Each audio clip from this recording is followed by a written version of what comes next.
Tom Roche was a 36-year-old man living with his girlfriend, Barbara Rondeau, in Bourbon, California. The couple loved riding their Harley-Davidson and would go on weekend trips across California. They also shared a passion for cycling and had joined the cycle club. The couple had been together for 16 years and both were very close. Barbara worked at a blueprint company, while Tom worked as a supervisor in a machine shop. In fall of 1991, Tom got a job offer of a management position with a company that plated aircraft parts. And he accepted. He was supposed to quit his job at the machine shop and start his new job on September 16, 1991. However, he never did. 3 days before he was to start his new job, he seemingly vanished into thin air.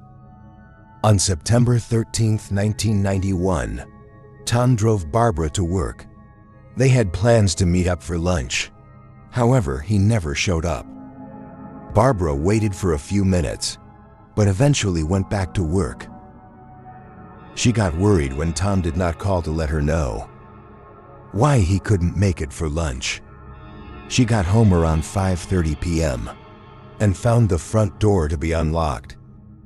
She looked around the house, but could not find Tom anywhere. She noticed the newspaper was unopened. Barbara found it odd since Tom would always read the sports section in the morning. In addition, Tom had planned to install a motorcycle battery that day, but the battery was found on the counter. Barbara believes Tom had no plans of leaving the house that day, as the answering machine was turned off. Something Tom only did if he was going to stay at home for the day. Barbara decided to wait for Tom to come back home, but he never did the next day. Barbara reported him missing. Please interview friends, family, and neighbors. A neighbor reported that she had seen Tom talking to a man standing next to a picker truck at approximately 9 a.m. Tom was looking into the bed of the truck, and they seemed to be having a normal conversation. Tom had also made 2 bank deposits earlier that morning at around 8 a.m. However, he did not withdraw any money, which suggests that Tom had no plans of leaving. Police could not figure out if Tom had left voluntarily or if he was a victim of foreplay. 6 days after his disappearance, on September 19th, Barbara received a letter addressed to the family of Thomas Roche. In the letter, the author claimed a responsibility for Tom's death. The author wrote, "I'm suffering a great deal of guilt right now about what I have done, and I feel it is necessary to write about it, for my sake and yours. You don't know me and hopefully never will, but I am the one who killed Tom Roche. I cannot and will not go to jail. I could never handle it. I almost lost my mind. Never again. I loved being in Vietnam. In fact, those were the happiest days of my life. I felt such a rush whenever I had a confirmed kill that it was hard to switch it off. When I came back to the States, for 18 long years, I have held this in check, despite the nightmares and fantasies about killing. This Jeffrey Beamer thing really got to me, and I wonder if I could still do it. I figured LA would be the best thing for what I had in mind. I did not want just a random thing, 'cause you can get called that way. So I set up a plan. I met Tom in a strip joint in the valley and got to talking. He fell for it, and we arranged to meet on Friday the 13th. I must assure you that it was neat and quick. I do not think he suffered at all. I am very sorry for what I have done, and I know in time that the guilt will leave me. So will your pain." Police could not rule out the letter as a hoax or a sick prank as the envelope. which contained the letter, also contained Tom's driver's license, credit card, and earrings that he had been wearing when he disappeared. The letter had no fingerprints or a return address. Please believe, the letter writer was referencing to Jeffrey Dahmer, but misspelled it to Jeffrey Bahmer.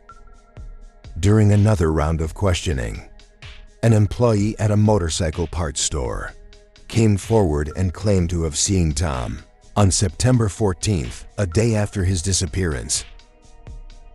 The employee told police Tom was acting strange. He said that they would always crack jokes at one another. But on this day, Tom was quiet. The employee said he went to the warehouse to pick up some pots for a customer, and when he returned, Tom had already left. Authorities believe the employee did see Tom, but was mistaken about the date. Police also wondered if the sighting was true.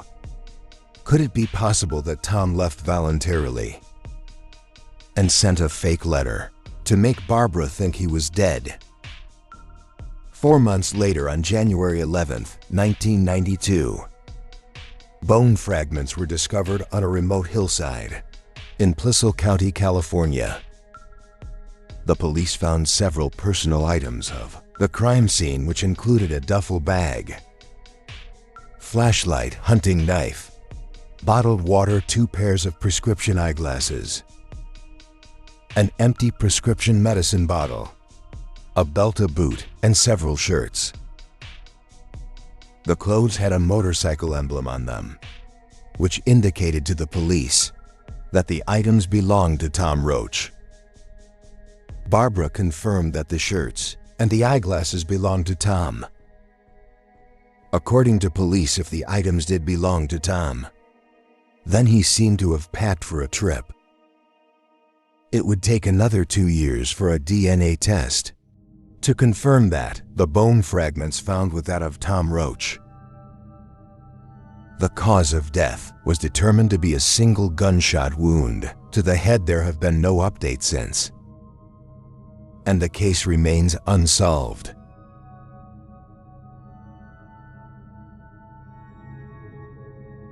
Jaliek Rainwalker was a 12-year-old boy living with his adoptive parents, Stephen Kerr and Jocelyn A. McDonald, in Greenwich, New York.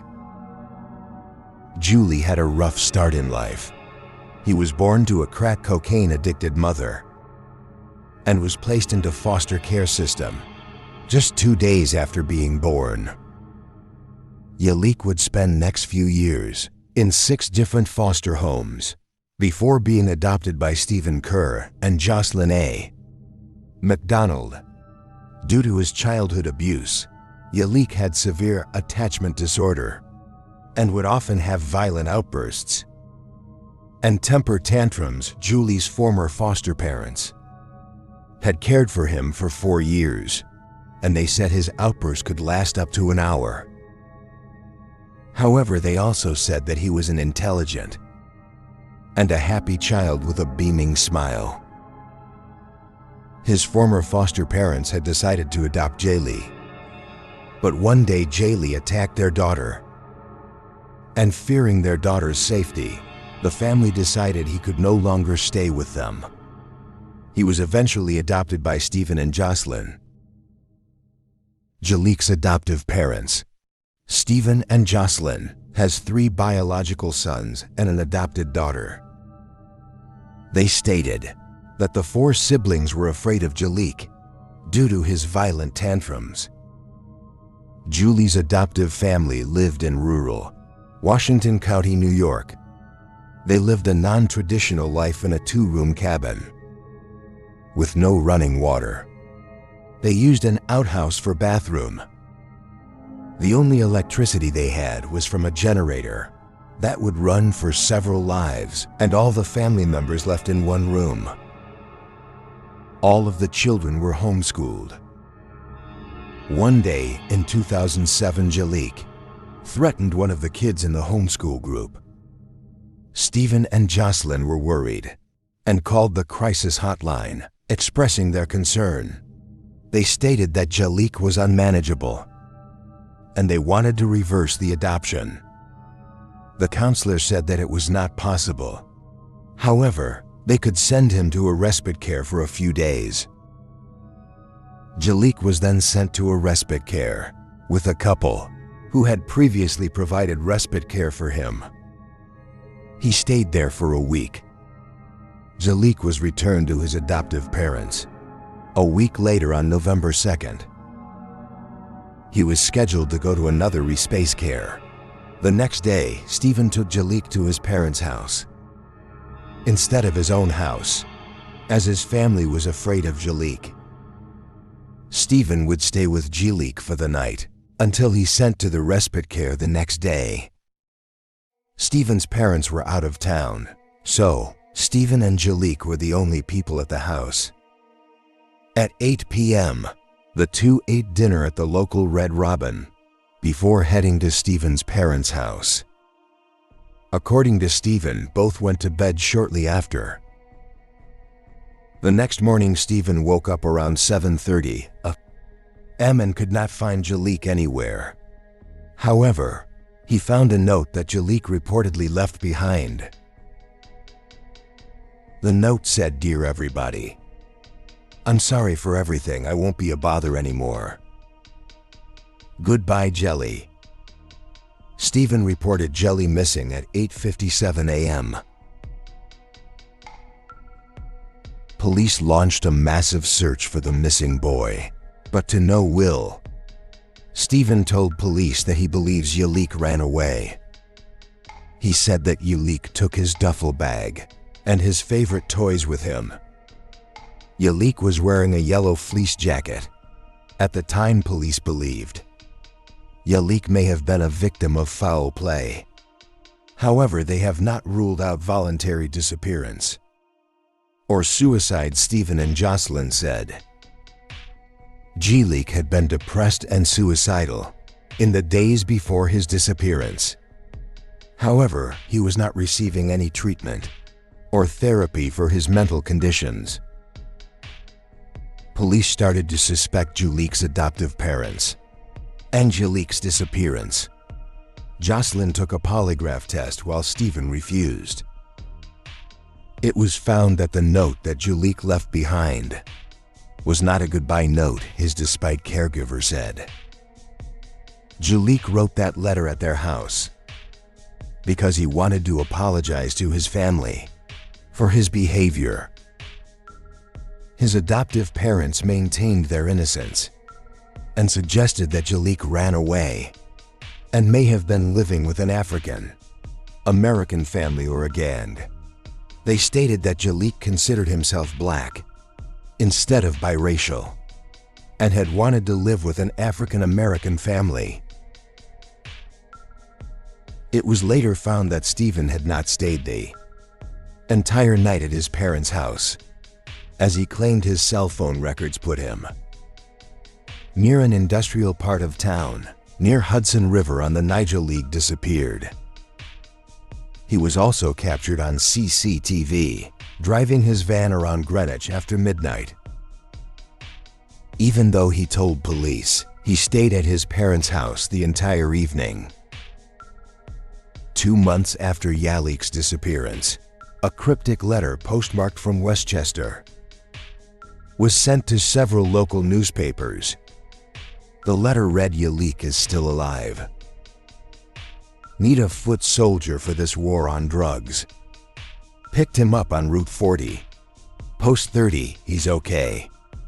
No fake, he asks his mama and papa. While the Marconi family, my cat named Diamond. Why does the fronty yell fire? Don't try to look, we are not there." The letter did not make much sense to the investigators. The only thing that stood out was that Julie did have a cat named Diamond. Please believe the reference to Franti yelling fire was from a contemporary rap song, although its connection is still unclear. Police appealed to the letter writer for clues, but the person was never heard from again. Police named Stephen as a person of interest in the case. In February 2008, the police conducted search of Stephen's father's house and seized the computer in order to determine if the note had been written. Using the computer, however, nothing came out of it. During their search, police also found the duffel bag and the toys that Stephen Jaliek took with him on the night of the disappearance in his father's garage. 4 months later, Stephen and Jocelyn moved out of the cabin to Vermont.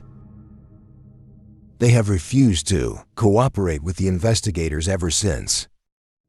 Jaliek's adoptive maternal grandmother, who has been active in search for Jaliek, broke into Stephen and Jocelyn's cabin after they moved out to search for clues. While searching, Barbara found the yellow fleece jacket that Stephen claimed Jaliek was wearing on the night he disappeared. Barbara was charged with burglary and pleaded not guilty. It is unclear if the jacket has been tested for forensic evidence, as I could not find any mention of it in any of the sources. Barbara has claimed that Stephen had been violent towards Jelly. In the past, she reported that one time she witnessed him dragging Jaliek and dunking him in a nearby creek. She said Jocelyn asked Stephen to write a letter of apology to Jaliek and made him do Jaliek's chores for a month. Stephen Kerr remains the only person of interest in the case, but there is no solid evidence linking him to the crime. Jaliek remains missing to this day.